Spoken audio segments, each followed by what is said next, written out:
Qu'est-ce qu'un hôtelier, un restaurateur ou un cuisinier?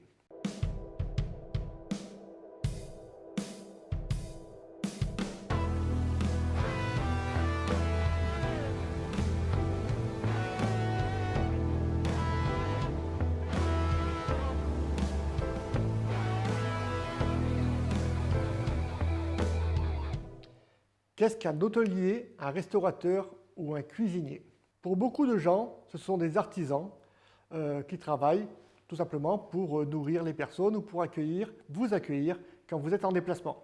Voilà 10 mois que le gouvernement s'acharne sur cette profession, se permet de mettre en péril 80-90% des exploitants, des hôtels, des restaurants qui ont investi et qui travaillent.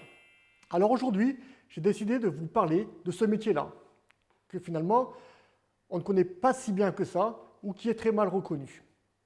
Alors, il y a deux types d'hôteliers, de restaurateurs. Il y a ceux qui ont travaillé, qui se sont investis, qui ont appris, qui ont de l'expérience et qui s'installent pour ouvrir des hôtels et des restaurants. Et puis, il y a ceux qui financent, tout simplement, qui s'achètent un hôtel ou un restaurant, tout simplement parce qu'ils veulent changer de vie, changer de carrière. Dans les deux cas, il y a des gens, des chefs d'entreprise, parce que oui, ce sont des chefs d'entreprise qui sont compétents et qui s'investissent. Et il y en a certains, évidemment, peut-être par méconnaissance ou manque de culture ou manque de pratique, font des bêtises ou des choses qu'ils ne devraient pas faire. Alors je ne vais pas m'attarder sur cela. Je vais m'attarder sur ceux qui s'investissent et qui travaillent. Premièrement, est-ce que vous savez vraiment quel est le statut d'un hôtelier ou d'un restaurateur? C'est avant tout un chef d'entreprise. Et ça, on l'oublie bien souvent. Un chef d'entreprise qui dirige une entreprise compliquée, avec plusieurs corps de métier, et bien souvent avec 5, 10, 15, 20, 50 salariés. Donc c'est un chef de grosse entreprise.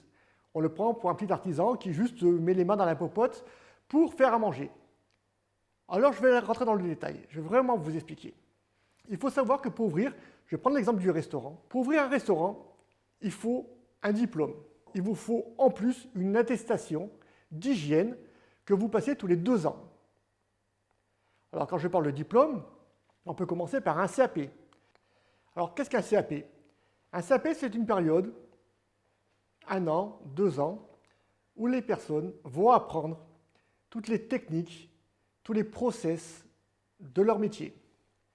Ils vont apprendre également à gérer les risques. Parce que oui, c'est un métier à risque. On apporte des denrées alimentaires. On loge des personnes dans un lieu public, donc il y a la sécurité. Eh bien, on va apprendre tous ces process pendant 1 an. C'est des vrais professionnels de la cuisine et de l'accueil. Mais je vais aller plus loin. Pour ouvrir un hôtel-restaurant, sachez qu'il y a des personnes qui font des études. Alors oui, il y a le CAP, il y a le bac pro, puis il y a le BTS, puis il y a la licence, puis il y a le master. Donc il y a des gens chez qui vous allez juste manger, qui ont plus de diplômes que vous peut-être. Et pourtant, ça ne vous empêche pas de les appeler « Hé, serveur !» Ouais, je connais le cuistot. C'est cool. Ces gens-là, ils ont plus de diplômes que vous, pour la plupart d'entre vous. Ils sont maîtres, tu as besoin de master, ils sont maîtres dans leur art. Alors, je vais vous expliquer le quotidien de ces personnes-là. Quel est réellement leur travail? Je vous l'ai dit, ce sont des chefs d'entreprise. Alors oui, ils savent faire à manger. Ils ont une technique, un art. Oui, ils savent servir. Oui, ils savent vous accueillir. Oui, ils savent également organiser leur entreprise, organiser leur service, organiser les process de nettoyage dans les chambres, dans l'accueil. Tel un industriel. Ce sont des vrais chefs d'entreprise. Ils sont d'abord gestionnaires. Ils gèrent le quotidien de leur activité, les denrées alimentaires, les coûts, les factures, les achats, les pertes, les produits, les ratios. Mais ils gèrent également l'entreprise. Ils ont des notions de comptabilité comme tout chef d'entreprise. Ils gèrent le personnel, je vous ai dit, 3, 4, 5, 10, 50, 100 s'ils ont plusieurs restaurants, personne. Il y a des personnes qui sont sorties avec un CAP il y a 20 ans qui aujourd'hui ont 5, 6 établissements.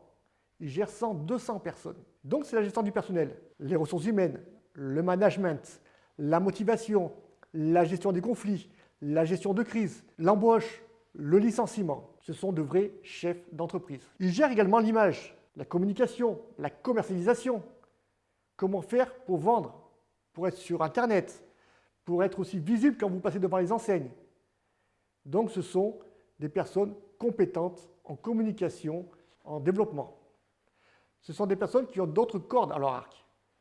Ils gèrent au quotidien des clients qui passent un temps certain dans leur établissement. Vous allez acheter une paire de chaussures, vous avez un commerçant qui est là et qui vous accueille et qui vous conseille pour vos chaussures, mais ça va durer quelques minutes. Là, vous allez passer 1 heure, 2 heures, un jour, une semaine, un mois dans les établissements. Et prenons l'exemple du barman. Son vrai travail, c'est servir des boissons. Ça, c'est sa technique. Heureusement qu'il sait faire.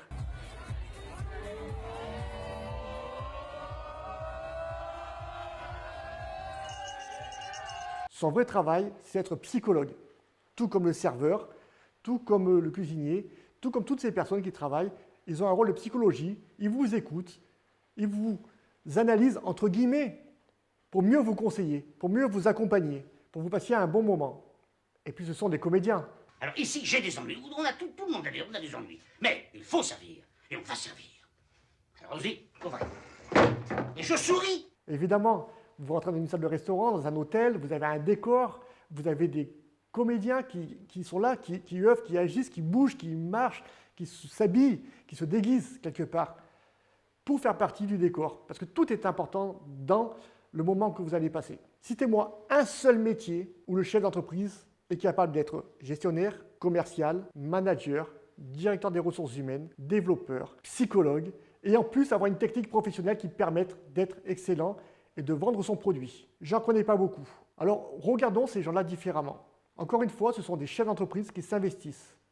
C'est l'employeur numéro 1 en France, l'hôtellerie-restauration. C'est les formateurs numéro 1. Et ils ont une vraie responsabilité qu'ils prennent à cœur. Votre sécurité, pour l'incendie, pour tous les risques qui peuvent y arriver dans un établissement. Mais également tous les risques alimentaires. Je vous rappelle, un cuisinier doit avoir un diplôme de cuisine, plus doit avoir, et ça tous les 2 ans il doit le repasser, une certification pour avoir le droit de vendre, de travailler, de transformer et de vendre des denrées alimentaires. C'est ce qu'on appelle l'HACCP, avec le packaging, avec la traçabilité. Est-ce que vous savez ce qui se passe dans une cuisine? Le gros du travail, c'est la traçabilité. C'est contrôler tous les produits à leur arrivée, leur décontamination, leur stockage, leur mise en œuvre, jusqu'à la sortie, en contrôlant les températures, les fiches. Vous pouvez demander à n'importe quel cuisinier le steak que je suis en train de manger, la vache, elle s'appelle comment? Il vous dira, peut-être pas le nom de la vache, mais son numéro. On sait où elle a été élevée, on sait où elle a été tuée, l'abattage, et on sait comment elle a été œuvrée pour arriver jusque dans votre assiette, du début jusqu'à la fin du process. Ce sont de vrais industriels. Alors respectons ces gens-là. Laissez-les travailler, posez-leur des questions, demandez-leur comment ils font pour avoir une activité où, en même temps, la tête dans le guidon, ils puissent gérer tout ça. Ce sont des vrais chefs d'entreprise. Alors oui, certains ont besoin d'être accompagnés. Certains se lancent, j'en ai parlé tout à l'heure, en disant, voilà, mon rêve depuis que j'ai tout petit, c'est d'avoir un restaurant ou d'avoir un hôtel. Mais il suffit d'accompagner ces personnes-là pour leur inculquer la culture de l'hôtelier, la culture du restaurateur, qui est très importante, pour leur inculquer leur responsabilité en même temps.